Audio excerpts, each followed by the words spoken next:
Hola, soy Roxana Gamarra y vamos a hablar del segundo capítulo del libro de estadística descriptiva, donde vamos a hacer presentaciones tabulares y gráficas.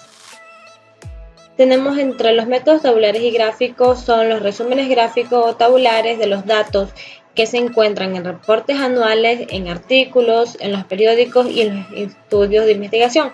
Todo el mundo encuentra en este tipo de presentaciones, por lo tanto es útil saber cómo hacer y cómo se interpretan. Tenemos dentro de esto los datos cualitativos, donde tenemos la distribución de frecuencias, las gráficas de barra y las gráficas de pastel. Y aquí encontrarán un ejemplo de cada una de estas gráficas, donde muestran cómo son representadas. Dentro de la distribución de frecuencia, una distribución de frecuencia es un resumen tabular de datos que muestra el número de frecuencias, en este caso, estos elementos de cada una de las diferentes clases disyuntan que no se sobreponen. También dentro de esta distribución de frecuencia tenemos la frecuencia relativa y la frecuencia porcentual. La frecuencia relativa. La frecuencia relativa es de una clase es igual a la parte o proporción de los elementos que pertenecen a cada clase. Una distribución de frecuencia relativa da un resumen tabular de datos en el que se muestra la frecuencia relativa de cada clase. Para saber cómo obtener la frecuencia relativa de cada clase, es frecuencia de la clase sobre n. Tenemos la frecuencia porcentual. La frecuencia porcentual es una de las clases, en sí es una frecuencia relativa multiplicada por 100. Una distribución de frecuencia porcentual da la frecuencia porcentual de los datos de cada clase. Gráficas de barra. Una gráfica de barra o diagramas de barra es una gráfica para representar los datos cualitativos de una distribución de la frecuencia, de frecuencia relativa o frecuencia porcentual. En uno de los ejes de la gráfica se especifican las etiquetas empleadas para cada clase. Para el otro eje de la gráfica se usa una escala para la frecuencia. Y aquí nos muestra una gráfica de barras, cómo se realiza de cada distribución de lo que es un refresco, donde Coca-Cola Dieta, Pepsi, Sprite, cuál tiene un mejor rendimiento o una mejor venta, se puede decir. Tenemos la gráfica de pastel.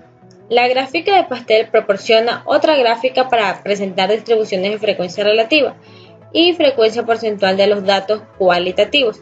Para elaborar una gráfica de pastel, primero se dibuja un círculo que representa todos los datos, después se usa la frecuencia relativa para subdividir y el circuito de sectores o pasteles que corresponden a la frecuencia relativa de cada clase. En este caso ya no veremos barras, sino que veremos un pastel dividido en cada parte y cada parte tiene un porcentaje diferente, entonces en donde se muestra del que tiene mayor porcentaje y el que tiene menor. Entonces hay siempre van a haber datos más grandes o incluso puede abarcar una sola todo el gráfico, toda la torta o el pastel como le conozco. Dentro de los datos cuantitativos tenemos distribución de frecuencias, gráfica de puntos, histograma, distribuciones acumuladas y la ojiva. Tenemos la distribución de frecuencia. Una distribución de frecuencia es un resumen tabular de datos que muestra el número de elementos de cada de las diferentes clases disyuntas. Los tres pasos necesarios para definir las clases de una distribución de frecuencia con datos cualitativos son: primero, determinar el número de clases disyuntas; segundo, determinar el ancho de cada clase; y tercero, determinar los límites de cada clase. Entre los números de las clases tenemos que se forman especificando intervalos que se usarán para agrupar los datos. Se recomienda emplear entre 5 y 20 clases. Cuando los datos son pocos, 5 o 6 clases basta para resumirlo. Si son muchos se suele requerir más clases. También tenemos el ancho de la clase. El segundo paso al construir una distribución de frecuencia para datos cuantitativos es elegir el ancho de las clases como regla general. Es recomendable que el ancho sea el mismo para todas las clases, así el ancho y el número del mismo para todas las clases. Así, el ancho y número de clases no son decisiones independientes. Entre mayor sea el número de clases, menor es el ancho de las clases y así viceversa. Tenemos también el límite de la clase. Los límites de la clase deben elegirse de manera que cada dato pertenezca a una y una sola de las clases. El límite de las clases inferior indica el número de valor de datos que pertenece a esa clase y el límite de la clase superior indica el mayor valor de datos que pertenece a esa clase. El punto medio de la clase. En algunas aplicaciones se desea conocer el punto medio de las clases para la distribución de frecuencia de datos cuantitativos. El punto medio de esta clase es el valor que queda a la mitad entre el límite inferior y el límite superior de cada clase. Aquí tenemos un ejemplo de la distribución de frecuencia relativa y de la frecuencia porcentual. En frecuencia relativa se utiliza de 0,20, 0,40, mientras que la porcentual se utiliza ya los datos mayores a 1, se puede decir 20, 40, 25. Y acá la distribución de las auditorías son los días que se ha evaluado la estadística o se han tomado los datos para poder hacer las frecuencias relativas y porcentual. Tenemos las gráficas de puntos. Uno de los más sencillos resúmenes gráficos de datos son las gráficas de puntos.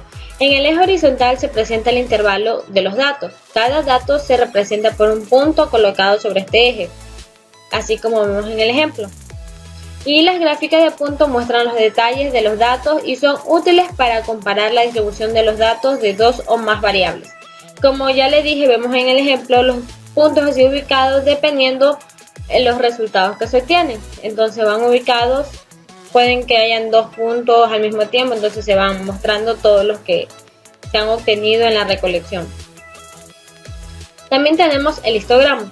El histograma es una gráfica que se hace con datos previamente resumidos mediante una distribución de frecuencia. La frecuencia relativa o la frecuencia porcentual. El histograma se construye colocando la variable interés en el eje horizontal y la frecuencia relativa o la frecuencia porcentual en el eje vertical. En el ejemplo vemos que siempre se ubica entre medio de los dos puntos y todos los datos van a estar así unidos por medio de los intervalos que se han colocado para la duración de que se ha hecho las auditorías. Por ejemplo, abajo vemos del 10 al 14, del 15 al 19, del 20 al 24, mientras que arriba se muestra la frecuencia del 1 al 8 que tanto se han obtenido los mismos datos en esos intervalos de tiempo. Tenemos las distribuciones acumuladas. La distribución de frecuencia acumulada usa la cantidad de amplitudes y límites de las clases de la distribución de frecuencia. Sin embargo, en lugar de mostrar la frecuencia de cada clase, la distribución de frecuencia acumulada muestra la cantidad de datos que tienen un valor mayor o igual al límite superior de la clase. Entre estas tenemos la frecuencia relativa acumulada y la frecuencia porcentual acumuladas. También tenemos lo que es la ojiva dentro de estos métodos para recolección de datos o muestra, en donde la ojiva es una gráfica que muestra los valores en los datos en el eje horizontal y las frecuencias acumuladas, las frecuencias relativas acumuladas o las frecuencias porcentuales acumuladas en el eje vertical. La ojiva se constituye en una gráfica de cada punto correspondiente a las frecuencias acumuladas de la clase. Para terminar, los puntos graficados se conectan mediante líneas rectas. En el ejemplo tenemos la frecuencia acumulada y la duración de las auditorías, que empiezan desde el día 10 hasta el día 35. Y la frecuencia con las que se usan se va graficando dependiendo de los datos recolectados, se ponen los puntos y luego de haber recolectado y colocado todos los puntos en su lugar, se traza una línea recta, las cuales ayudan a verificar el aumento o la decadencia.